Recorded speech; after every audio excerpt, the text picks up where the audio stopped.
지금 시장에서 가장 잘 어울리는 매매는 보고 있던 종목을 장 초반에 매매하는 것과 그리고 장 초반에 올라오는 종목을 빠르게 매매하기, 그리고 가장 좋은 종가 베팅입니다.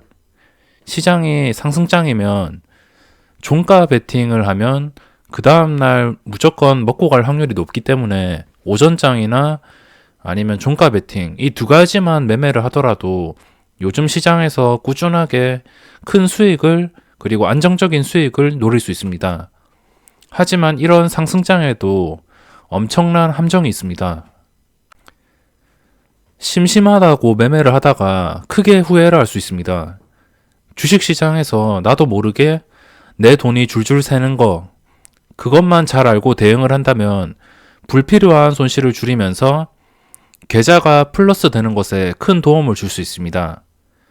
주식을 하면서 제 생각으로 가장 무서운 것은 손실 이후에 이어지는 충동적 매매와 내동 매매를 뽑을 수 있지만 이것만큼 무서운 게 심심할 때 매매를 하는 것입니다. 심심할 때 매매를 하는 경우는 저도 종종 있습니다.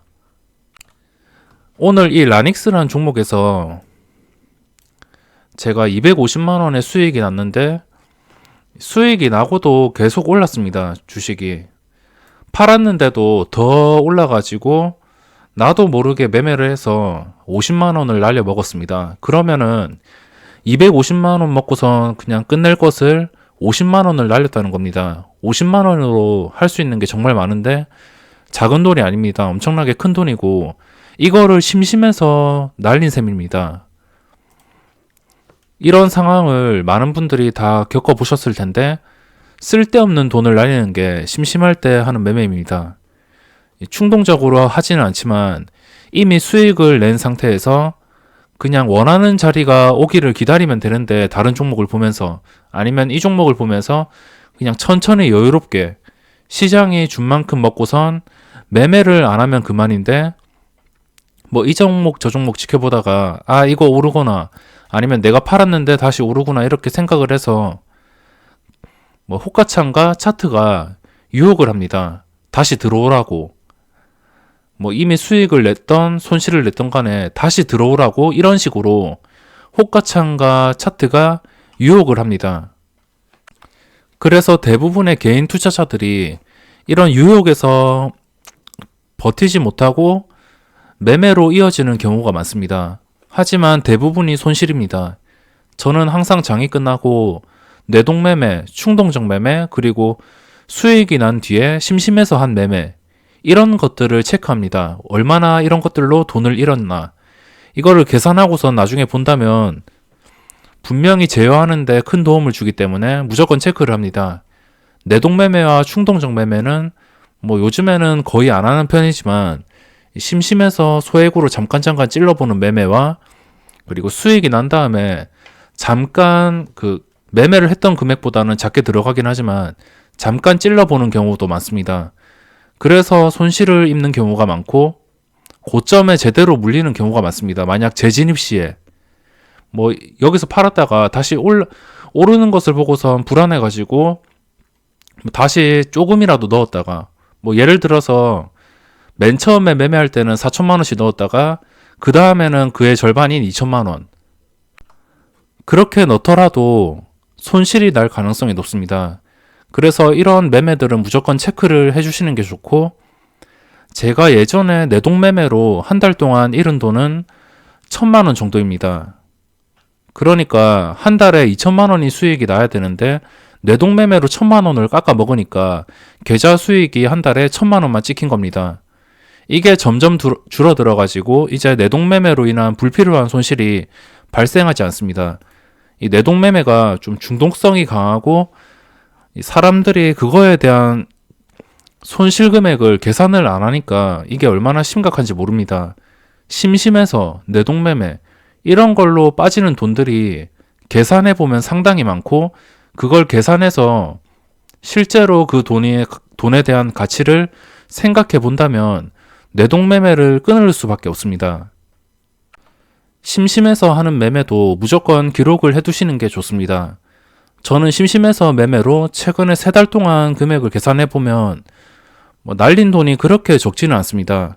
아무래도 전업 투자자의 특성상 여러 가지의 종목을 보고 있고 정말 여러 가지의 종목을 보고 있습니다. 전날 분류한 종목도 그렇고 당일 뜨는 종목들, 그런 종목들을 계속적으로 보니까 이 호가창과 차트가 이런 식으로 유혹을 하는 종목들이 너무 많아가지고 유혹에 빠질 수도 있습니다. 막상 들어가면 거의 높은 확률로 물리게 됩니다. 왜냐? 계획에 없던 매매이기 때문인데 철저하게 계획을 세우고 내가 원하는 시점에 들어가서 그걸로 수익을 내기도 힘든데 갑자기 혹하는 마음에 뭐 이것저것 종목 뭐 여러 가지 이렇게 둘러보다가 갑자기 이게 오르고 있네, 이게 호가창이 유혹하네 이러다가 갑자기 혹하게 매수를 합니다. 하지만 그 매매는 실패할 수밖에 없습니다. 갑자기 혹하는 마음에 들어간다면 패배할 확률이 매우 높고 호가창을 보면 계속 보고 있던 종목이 아닌 이상 주가를 관리하는 주포들의 뭐 특성, 이 종목이 오늘 어떻게 움직이는지 그런 특성들을 파악하기가 힘들고 개미 투자자들한테 매수를 유도하는 호가창을 만드는 게 당연합니다. 제가 세력이라 해도 일단 다 올려놓고선 이게 추가적으로 오르던 내리던 간에 만약 내린다고 가정했을 때 분명히 개인들한테 최대한 높은 이 고점에서 물량을 넘기기 위해서 분명히 유혹을 할 겁니다. 물론 이게 아직 추세가 끝난 게 아니고 여기서 아직 11시 반이긴 하지만 나중에 고점을 뚫어서 이런 종목들은 이미 매매를 했다면 아예 쉬는 게 좋지만 다시 들어갈 거면은 계속 쉬다가 다시 고점을 뚫어줄 때 같이 들어가는 게 좋습니다. 이런 경우에는 이렇게 올라갔다가 여기서 저항을 2번 받을 확률이 적습니다. 그러니까 올라가다가 9,950원에서 멈추는 게 아니고 그 이상 올라가서 단타로 먹을 자리를 만들어 줄 수 있습니다. 그래서 차라리 확실하게 고점을 뚫어줄 때 뭐 애매하게 이런 식으로 한 번씩 올랐다가 진입을 하는 게 아니고 결국에 여기서 올랐다가 제자리로 돌아갔습니다. 그러니까 나중에 보다가 오후장에 진입해서 뭐 지루한 흐름으로 황금선 아래에서 거래되다가 오후장에 갑자기 황금선을 회복하고 꾸준하게 황금선 위에 올라와 있다. 이때 매매를 하던가 좀 확실하고 자기의 원칙대로 매매를 해야 되는데 단순히 그냥 심심해서 호가창만 보고 이런 계속적으로 유도하는 행위를 보고선 유혹에 빠진다면 뭐 예를 들면은 1주나 10주씩 빠르게 프로그램 매수를 돌리면서 뭐 이런 식으로 있죠. 매수를 유도하던가 아니면 바로 밑에 호가의 물량을 차곡차곡 쌓으면서 매수를 유도하는 행위들이 있습니다. 뭐 대부분의 행위가 빠르게 체결이 되는 뭐 이런 식으로 3주 이런 식으로 유도를 하거나 아니면은 이 바로 밑에 호가창에 물량을 차곡차곡 쌓아가지고 그러니까 뭐 갑자기 여기 매수 대기에 1,000주가 쌓인다거나 2,000주 추가되고 이런 식으로 그래서 매수를 유도하는 행위입니다. 이게 진짜 좋으면은 가격을 올리면서 사겠죠. 받쳐주는 척을 안 합니다. 그러니까 낚일 확률이 매우 높고 여러분들도 내동매매와 심심해서 하는 매매를 이 매매를 하면서 날리게 되는 돈들을 매일매일 장 끝나고선 기록하고 한 달 단위로 이 돈이 얼마나 빠지는지 알고 계신다면 최대한 자제할 수밖에 없습니다. 심심해서 매매를 안 하려면 원래 보고 있던 종목만 지겹더라도 원하는 자리가 올 때까지 계속 지켜보던가 해야지 이미 시세를 다 주고선 개미들한테 들어오라고 손짓하는 그런 악마의 유혹을 뿌리쳐야 합니다. 이 원칙을 사실 지키기도 힘듭니다. 제가 라닉스를 매매하면서 이 삼성바이오도 오늘 매매를 하려 했습니다. 근데 어제 계획이 마이너스 갈 때, 뭐 마이너스 최소 한 1% 갔을 때 접근을 하려고 매수를 걸어뒀습니다. 31만 3천원부터 매수를 걸어뒀는데 아예 주가가 빠지지 않고선 올라버려가지고 약간 배가 아프긴 하지만 제가 계획했던 것과 다르게 움직였기 때문에 이 종목에서 수익을 포기했습니다. 차라리 원하는 대로 안 되면은 수익을 포기하고 주가가 계속 오르더라도 배 아파하지 말고 다른 새로운 종목을 찾을 생각을 해야 됩니다. 대부분의 사람들이 한 종목에서 수익을 내면 만족을 못 합니다. 여기서 10만 원이 수익을 났든 100만 원이 수익이 났던 뭐 500만 원이 수익이 났던 거기서 매매를 멈추면 되는데 만족을 하지 못합니다. 어떤 종목에서 수익을 내더라도 그 종목이 내가 매도한 뒤에 좀 더 내려간다면 싸게 담아볼까 이런 생각이 들 수도 있고, 반대로 매도 후에 계속 올라간다면 뭐 지금이라도 다시 진입을 할까 이런 생각을 하게 되어 있습니다.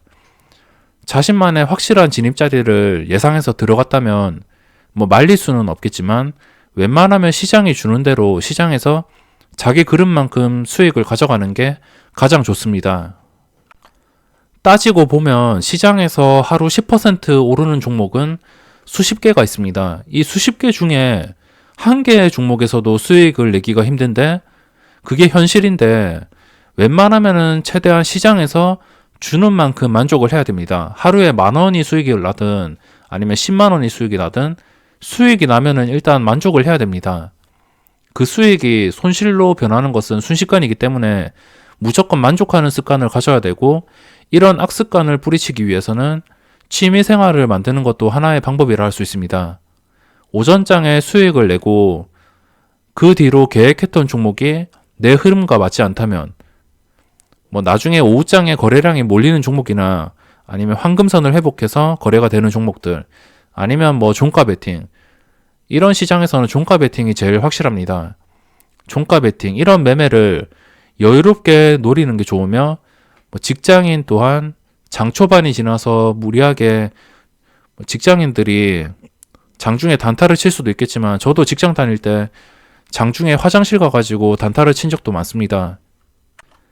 그때는 워낙 주식에 미쳐 있어서 대기업 신입사원인데도 그거에 만족을 하지 못하고 근무 시간에 화장실 가서 단타를 치고 그랬습니다. 그만큼 주식에 미쳐 있었고, 뭐 직장인들은 장중에 무리하게 단타를 치는 것보다 핸드폰 MTS로 단타를 치는 것보다 차라리 강한 종목에서 종가 베팅을 해서 그 다음날 1, 2%를 먹는 게 훨씬 확률적으로 높을 수 있습니다. 기다리는 시간 동안 뭐 본업에 충실하시거나 아니면은 TV, 육아, 운동, 뭐 여러 가지 취미 생활들, 아니면 게임, 시간을 보낼 수 있는 거면 다 좋습니다. 충동 매매를 막아주는 활동을 하는 게 가장 좋습니다. 저는 지금 게임을 끊었지만 3년 전까지만 해도 오전장 매매와 종가 베팅을 위주로 했습니다. 중간에 마음에 드는 종목이 있으면 하루 종일 지켜보기도 했지만, 혹시 마음에 드는 종목이 없으면 무조건 오전장 매매 이후에 매매를 중단했습니다. 오전장이라 하면 10시, 9시에서 10시, 뭐 길게는 11시까지 볼 수 있는데, 이 11시까지 매매를 하고선 도저히 진짜 강한 종목이 없다 이렇게 생각이 들면은, 아니면은 도저히 접근할 자리가 안 나온다 이런 생각이 들면 11시부터 장 종료까지 동시호가 넣을 종목들만 그냥 잠깐 보고선 나머지 시간은 그냥 게임만 즐겼습니다. 시장에서 주는 것에 만족을 하면서 원칙적 매매만 한다면 분명히 수익이 쌓인다는 것을 알아야 되고, 쓸데없는 손실을 최대한 막아야지 장기적으로 주식시장에서 살아남을 수 있습니다. 그러면 마인드 관리 잘 하시고 이번 영상은 여기서 마무리하도록 하겠습니다.